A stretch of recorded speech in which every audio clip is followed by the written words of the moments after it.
बिस्मिल्लाहिर्रहमानिर्रहीम। बगदाद में एक बहुत माहिर बढ़ई रहता था। उम्र के आखिरी हिस्से में इसने एक बहुत खूबसूरत मिंबर बनाया। बहुत ही हसीन और दिलकश अखरोट की लकड़ी से बना, बहुत मेहनत से तैयार किया गया ये मिंबर। जो भी इसे देखता इसे इसकी खूबसूरती की तारीफ़ किए बगैर न रहता, और आहिस्ता आहिस्ता इस मिंबर की शोहरत फैलने लगी, और इतनी फैली कि बगदाद आने वाला हर अमीर शख्स इस मिंबर को देखते ही कहता कि हमें बेच दो, मैं इसे फ़लाँ मस्जिद को अतिया करूँगा।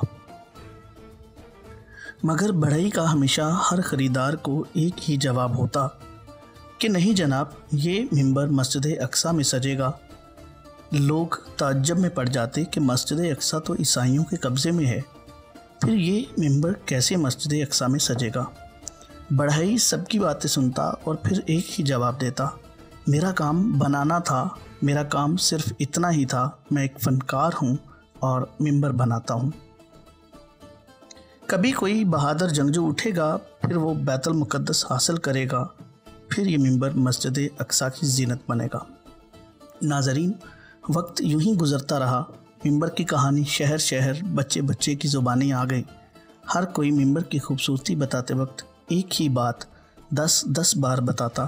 फिर ये कहानी एक 7-8 साल के बच्चे तक पहुंची, मगर वो मिंबर की खूबसूरती से ज़्यादा इसे बनाने वाले के जज्बे से मुतासिर था।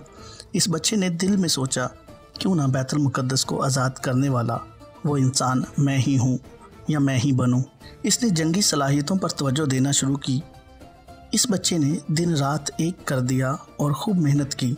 नाज़रीन, फिर दुनिया ने देखा कि 40 बरस बाद वो मिंबर इसी बहादुर के हाथों मस्जिद अक्सा में नस्ब हुआ, और लोग इस बहादुर बच्चे को आज सलाहुद्दीन अय्यूबी के नाम से जानते हैं।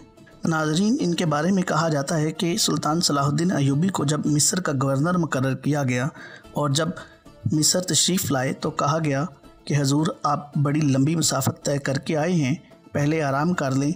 इस पर सुल्तान सलाहुद्दीन अय्यूबी ने कहा, मेरे सर पर जो दस्तार रखी है मैं इसके अहल न था, इस दस्तार ने मेरा आराम और मेरी नींद ख़त्म कर दी है, लिहाजा क्या आप हजरात मुझे इस छत के नीचे नहीं ले जाएंगे जहां मेरे फ़राइज़ मेरा इंतज़ार कर रहे हैं। इस पर सुल्तान के नायब ने फरमाया कि हजूर, काम से पहले कुछ खाना पीना पसंद नहीं करेंगे। सुल्तान इनको देखकर मुस्कुरा उठा, लेकिन अगले ही लम्हे वो मुस्कुराहट ज़ाइल हो गई जब वहाँ 4 नौजवान लड़कियाँ हाथों में फूलों की पत्तियाँ लिए खड़ी थीं।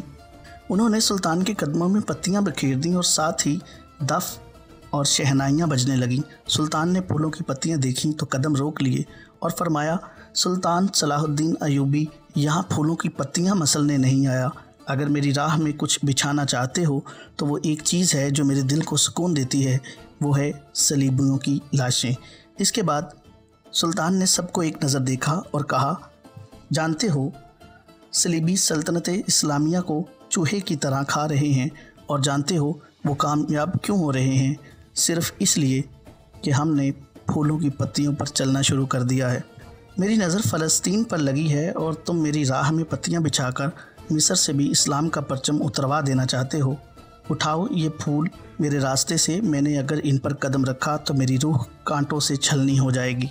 हटा दो इन लड़कियों को मेरे रास्ते से, कहीं ऐसा ना हो कि मेरी तलवार इनके दिलकश बालों में उलझ कर बेकार हो जाए। ख़वातीन हज़रात, इस वक्त सुल्तान सलाहुद्दीन अय्यूबी ने तारीख साज अल्फाज कहे कि मुझे डर लगने लगा है कि मुसलमान अगर ज़िंदा रहे तो वो हमेशा सलीबियों के ग़ुलाम और आलाकार रहेंगे, और वो इसी पर खुश होंगे कि चलो हम ज़िंदा तो हैं मगर वो कौम की हैसियत से मर चुके होंगे। लेकिन मेरी बात हमेशा याद रखना कि जहाँ रोटी मज़दूर की तनख्वाह से महंगी हो जाए, वहाँ 2 चीज़ें सस्ती हो जाती हैं। इनमें से एक औरत की इज़्ज़त और दूसरा मर्द की गैरत है। नाज़रीन कराम, इस वीडियो का बकाया हिस्सा अगली वीडियो में पेश किया जाएगा, मगर यहाँ गौर तलब बात यह है कि सुल्तान सलाहुद्दीन अय्यूबी तो अपने हिस्से का काम वफ़ादारी के साथ मुकम्मल कर गए, मगर इनकी कही हुई बात आज भी हरफ बहरफ सच साबित हो रही है कि हम ज़िंदा हैं मगर ज़िंदा लाश की तरह, और इस पर भी बहुत खुश हैं कि चलो ज़िंदा तो हैं। मुल्क पाकिस्तान में इज़्ज़त बेचकर 2 वक्त की रोटी मैसर होती है, और मर्द की गैरत भी मर्दार की मंज़र जो है वो पेश कर रही है, اور آج ہم ایٹمی طاقت ہوتے ہوئے بھی کافروں کے علاقار بن چکے ہیں۔ اللہ میری اور آپ کی عزتوں کو محفوظ فرمائے، ہماری غیرت امانی کو ہمیشہ زندہ رکھے اور ہمیں کافروں کے علاقار بننے سے محفوظ فرمائے۔ ویڈیو اگر آپ کو پسند آئی ہے تو برائے مہربانی چینل کو سبسکرائب کریں، لائک کریں، کمنٹس کریں اور اسے دوسرے لوگوں تک شیئر کریں تاکہ متواتر آپ کو اس طرح کی ویڈیوز ملتی رہیں۔ تب تک میرا اور آپ کا اللہ حامی و ناصر۔